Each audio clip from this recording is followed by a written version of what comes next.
Can social anxiety be cured? No. And that's the end of this video. I'm kidding. You know I'm kidding, right? Well, that is what it seems like. At least it certainly seemed that way for me. When I lived in a lot of social anxiety, I didn't even think about curing it. I didn't even think that I had social anxiety. I didn't even know the term. I just thought there's something wrong with me. I'm awkward. People don't like me. I'm not good enough. I'm inferior to him. No woman's going to date me.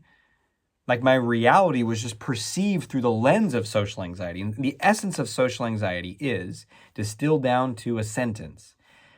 The belief that there's something wrong with me that makes me not enough and therefore not desirable for friendship, for relationship, for connection.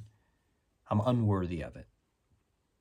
And so that's scary, right? If that's true, which it's not, but if that's true, it's scary because then you imagine people are going to reject you. You imagine even if you have one good conversation, the next time, sooner or later, they're going to suss it out.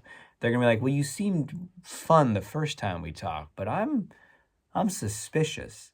I think you're really inadequate underneath there. And then you're like, oh God, I got to perform on this next conversation, right? So endless anxiety ensues from that core perception. Now, the good news is, if it's all coming from a core perception of yourself that's not true, can it be cured? Well, the answer is yes. Yes, it can. Yay, hooray. And a lot of people it might not seem like this because it's like, well, I tried things. And a lot of what people try is like, well, I tried to just be more confident. I tried to just fake it till I make it. I tried to just do more and put myself out there. And you're kind of, at least you're trying things, right? You're kind of going in the right direction now. But what's needed is more of a specific level of guidance and a system. And of course, that's what I specialize in, is helping people become not just like a little less socially anxious, but like complete liberation. In fact, the game that I have been playing in my life, and I invite you to play, is to not just go from like social anxiety to normal. Because there's a lot of people that are like, oh, I don't have social anxiety, and they still do. They just don't think of it as that way because it's not totally impairing their life. But they're still nervous to speak in front of a big group of people, and so they just avoid it. They don't give the toast at the wedding. They don't feel like, oh, I'm crippled by social anxiety. But they're just, they don't boldly take leadership in their work. They kind of do their job okay. They have a partner, but they never really like dated whoever they wanted and felt like a sense of, of course I'm attractive and I'm the selector in relationships. They kind of just like, oh, this person liked me. That's good enough. That's normal.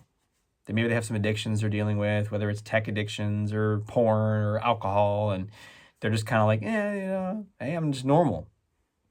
I'm like, well, we don't go from social anxiety to normal. At least I didn't want to. It's like, let's go from social anxiety to normal and not stop at that station. Let's keep going to freaking extraordinary. And extraordinary, the beauty of that is that pathway is the same. To get from social anxiety to normal, normal to extraordinary. It's the same thing. You just keep doing more of it. And what is that? Well, I have a mini course on it. If you have not watched it, you should check it out. It's called 5 Steps to Unleash Your Inner Confidence. And that's free.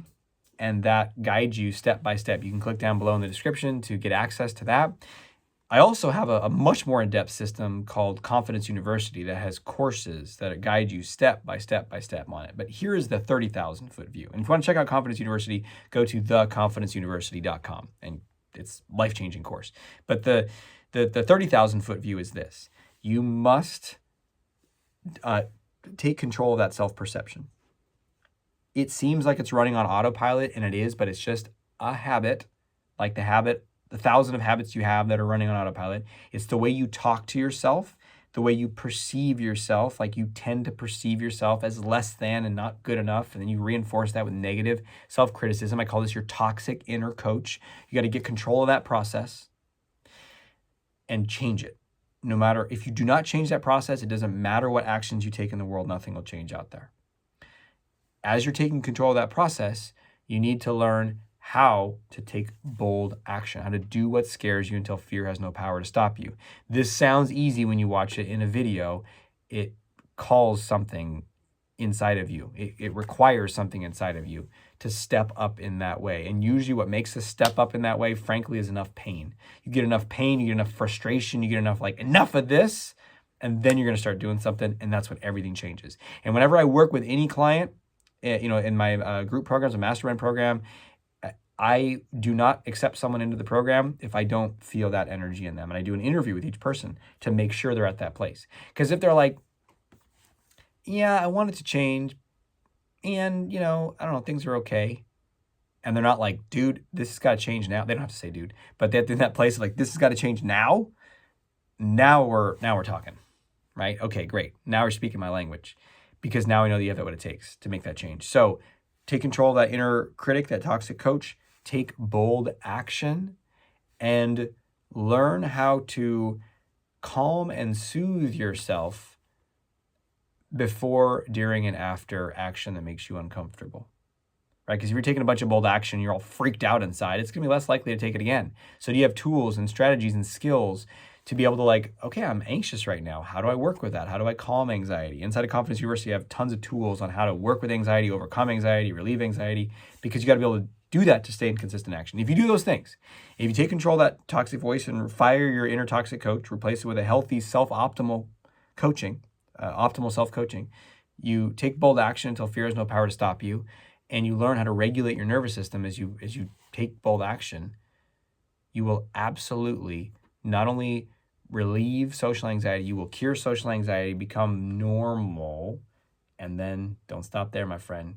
Let's go into extraordinary, where you can have an extraordinary level of confidence, of success, of freedom, of relationships, of purpose, of meaning, of income, of impact, of a life that is, well, really ultimately what you're here to do. So share down below in the comments what you're finding most useful. Until we speak again, we have the courage to be who you are and to know on a deep level that you're awesome.